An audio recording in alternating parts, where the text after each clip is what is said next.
नमो नमो दोस्तों, मैं हूं आपका साथी फर्जी राष्ट्रवादी। दिसंबर 2012 निर्भया कांड। 2012 में निर्भया कांड के बाद देश में उमड़े गुस्से, मीडिया की कवरेज, विपक्ष के दबाव के बाद ये उम्मीद बंधी थी कि अब महिलाओं के खिलाफ हो रहे अत्याचार पर कुछ रोक लग सकेगी और सरकार इस दिशा में कुछ कारगर कदम उठाएगी। तत्कालीन गुजरात के मुख्यमंत्री मोदी जी ने निर्भया के मामले में सरकार को जबरदस्त तरीके से घेरा था और उन्होंने अपने चुनाव में इसे मुद्दा भी बनाया था। मनमोहन सिंह सरकार में निर्भया फंड बना, महिलाओं के लिए कुछ कानून भी बने, लेकिन लोगों और मीडिया का गुस्सा फिर भी शांत न हुआ। मनमोहन सिंह चुनाव हार गए और मोदी जी देश के प्रधानमंत्री बन गए। मोदी जी प्रधानमंत्री बनने के बाद लोगों को ये उम्मीद जगी कि फिर से हमें निर्भया जैसे निर्मम कांड सुनने को नहीं मिलेंगे और महिला सशक्तिकरण और सुरक्षा के मामले को लेकर मोदी जी कोई ठोस नीति अपनाएंगे। मोदी जी ने अपनी पहली ही कैबिनेट में बलात्कार के आरोपी निहाल चंद मेघवाल को मंत्रालय देकर लोगों की इस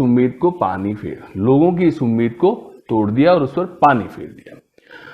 महिला संगठनों और विपक्ष के बारंबार हंगामा करने के बाद निहाल चंद मेघवाल को इस्तीफा देना पड़ा। उसके बाद से लेकर आज तक कई ऐसी घटनाएं हुई जहां बलात्कार के आरोपियों के पक्ष में खुद भाजपा के अपने लोग खड़े दिखाई दिए, लेकिन मोदी जी ने कभी भी ऐसे किसी भी मामले का कोई संज्ञान नहीं लिया। कठुआ में एक मासूम बच्ची का कई दिनों तक बलात्कार करने के बाद उसकी हत्या कर दी गई।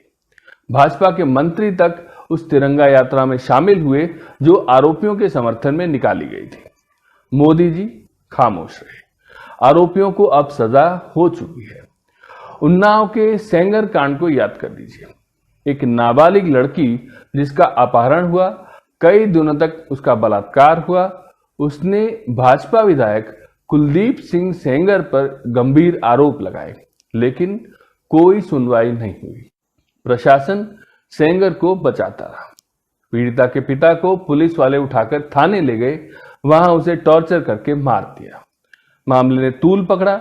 इलाहाबाद हाईकोर्ट ने मामले का संज्ञान लिया और मामले को सीबीआई जांच को सौंप दिया।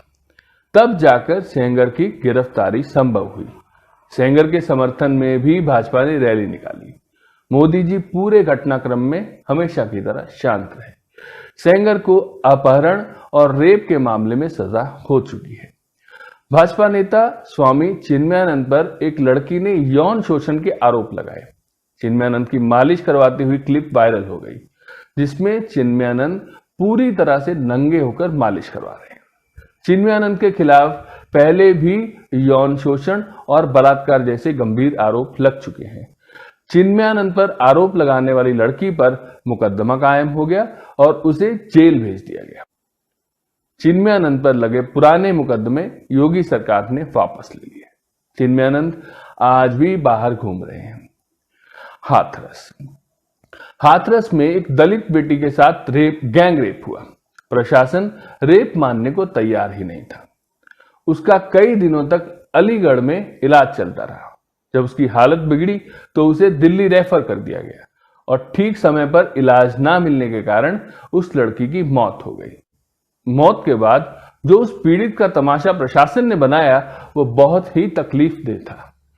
पीड़िता का प्रशासन ने रात में 2 बजे जबरदस्ती उसके परिवार की मर्जी के खिलाफ अंतिम संस्कार कर दिया। लड़की की डेड बॉडी परिवार को देखने तक न दी गई। उसके बाद वहां आरोपियों के पक्ष में महापंचायत हुई। 2 कौड़ी के गुंडे पीड़ित परिवार को प्रशासन की मौजूदगी में धमकी देते रहे। विपक्षी नेताओं को पीड़ित परिवार से मिलने से रोका गया। अब दिल्ली में 9 साल की बच्ची का बलात्कार और हत्या सुर्खियों में है। जो लोग लड़कियों के कपड़े और बाहर घूमने को उनके खिलाफ हो रहे अपराध का कारण मानते हैं, वो बताएं कि 9 साल की बच्ची कैसे कपड़े पहने जो आपके सभ्य समाज में वो जिंदा रह सके। यह केवल कुछ घटनाएं हैं। हजारों ऐसी घटनाएं निर्भया कांड के बाद हो चुकी हैं, जिन पर अगर मैं बोलना शुरू करूं और आप सुनते सुनते थक जाएंगे और मैं बोलते बोलते थक जाऊंगा। ऐसा भी नहीं है कि ऐसी घटनाएं केवल भाजपा शासित प्रदेशों में ही हो रही हैं। सभी के शासन में ऐसा हो रहा है। बस फर्क केवल इतना है कि भाजपा शासित प्रदेशों में आरोपियों के समर्थन में रैलियां निकाली जाती हैं, जुलूस निकाले जाते हैं, वहां पंचायतें होती हैं, पीड़ित परिवार को धमकाया जाता है, इसलिए यहां के केस ज्यादा सुर्खियों में आते हैं। एक समस्या यह भी है कि अब हम बेटी का धर्म और जाति देखकर आहत होते हैं।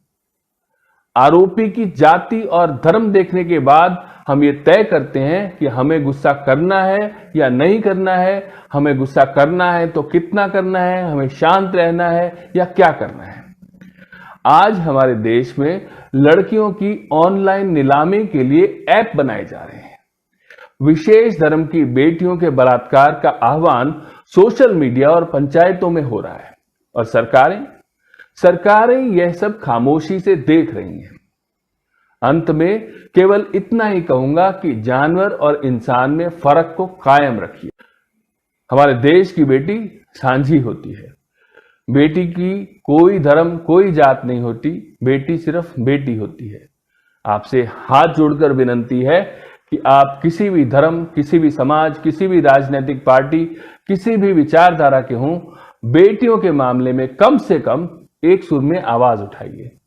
जो बेटियों के अपराधी हैं वो दरिंदे हैं और दरिंदे अपने या पराये नहीं देखते। दरिंदे सिर्फ अपना मकसद देखते हैं, अपना टारगेट देखते हैं।